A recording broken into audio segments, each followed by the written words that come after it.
नमस्कार, मी प्राची घाणेकर. महाराष्ट्र एक पाऊल पुढे मध्ये तुम्हा सगळ्यांचं खूप खूप स्वागत आहे.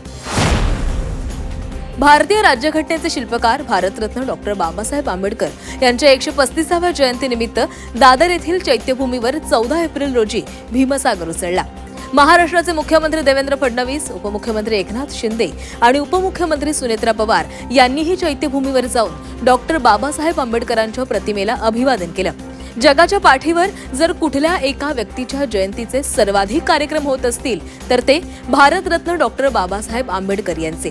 एक व्यक्ती किती मोठं परिवर्तन घडवू शकते हे भारतरत्न डॉक्टर बाबासाहेब आंबेडकरांनी आपल्याला दाखवून दिलं, असं मुख्यमंत्री देवेंद्र फडणवीस म्हणाले आहेत.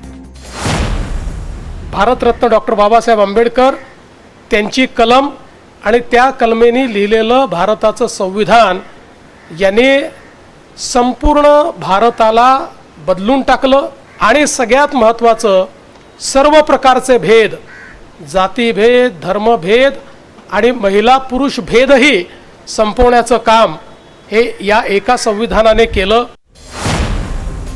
14 एप्रिल हा केवळ एक महान व्यक्तिमत्वाचा जन्मदिवस नसून देशातील प्रत्येक शोषित, वंचित आणि स्त्रीच्या सन्मानाचा उत्सव आहे, असं महाराष्ट्राच्या उपमुख्यमंत्री सुनेत्रा पवार म्हणाल्या.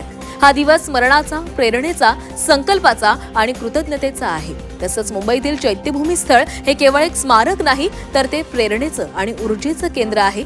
इथे येणारा प्रत्येक अनुयायी बाबासाहेबांच्या विचारांची मशाल हृदयामध्ये प्रज्वलित करूनच पुढे जातो, असंही उपमुख्यमंत्री सुनेत्रा पवार म्हणाल्या. डॉक्टर बाबासाहेब आंबेडकरांच्या जयंतीनिमित्त त्या दादर येथील चैत्यभूमीवर बोलत होत्या. मुंबईची ही चैत्यभूमी केवळ एक स्मारक नाही तर ती एक ऊर्जा केंद्र आहे. दरवर्षी इथे येणारा भीम अनुयायी हा डॉक्टर बाबासाहेबांच्या विचारांची मशाल मनात घेऊनच येतो. मुंबईतील इंदू मिल येथील डॉक्टर बाबासाहेब आंबेडकर यांच्या स्मारकाचं काम वेगानं सुरू असून लवकरच ते पूर्णत्वास जाईल, असं महाराष्ट्राचे उपमुख्यमंत्री एकनाथ शिंदे यांनी सांगितले. डॉक्टर बाबासाहेब आंबेडकर यांच्या 135व्या जयंतीदिनी दादर येथील चैत्यभूमीवर ते बोलत होते. एक सामान्य कुटुंबातील व्यक्ती देशाचा पंतप्रधान किंवा राज्याचा मुख्यमंत्री होऊ शकतो हे केवळ बाबासाहेबांच्या संविधानामुळे शक्य झालं आहे. त्यांची जयंती म्हणजे भारताच्या स्वाभिमानाचा आणि विवेकाचा उत्सव आहे.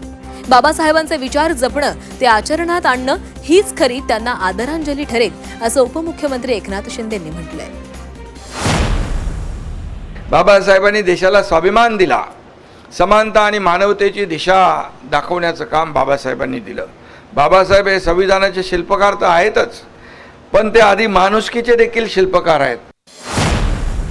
छत्तीसगडमधील महानिर्मितीच्या मालकीच्या गारेपाल्मा सेक्टर 2 कोळसा खाणीमधून कोराडी औष्णिक विद्युत केंद्रामध्ये पहिली कोळसा रेल्वे रॅक दाखल झाली.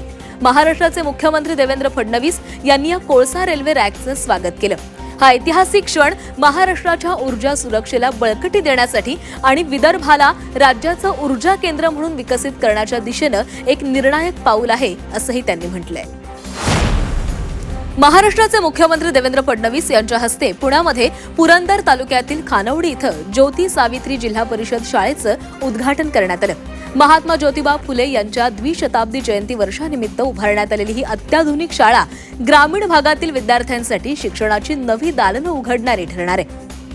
आधुनिक प्रयोगशाळा, तंत्रज्ञान, सुसज्ज वर्गखोल्या आणि विद्यार्थ्यांच्या सर्वांगीण विकासासाठी आवश्यक सुविधा या शाळेमध्ये उपलब्ध करून देण्यात आल्या.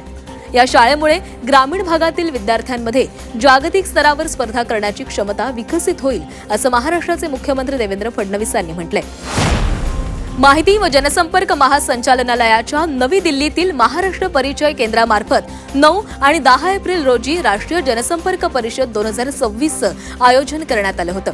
या परिषदेच्या पहिल्या दिवशी झालेल्या 4 सत्रांमधून जनसंपर्क क्षेत्रातील नवनवीन तंत्रज्ञान आणि त्याच्या वापरासंबंधी चर्चा करण्यात आली. माध्यम आणि पत्रकारिता क्षेत्रामध्ये कृत्रिम बुद्धिमत्तेमुळे मोठ्या प्रमाणामध्ये बदल घडत असून बातम्यांच्या सादरीकरणाची पद्धत, गती आणि स्वरूप यामध्ये आमूलाग्र परिवर्तन झालं आहे. या पार्श्वभूमीवर जनसंपर्क अधिकाऱ्यांनी दैनंदिन कामकाजामध्ये एआयचा प्रभावी वापर करावा, असं आवाहन माहिती व जनसंपर्क महासंचालनालयाचे प्रधान सचिव ब्रिजेश सिंह यांनी केलंय. आणि या बातम्यांसह महाराष्ट्र एक पाऊल पुढे मध्ये वेळ झालेली इथेच थांबण्याची. नमस्कार.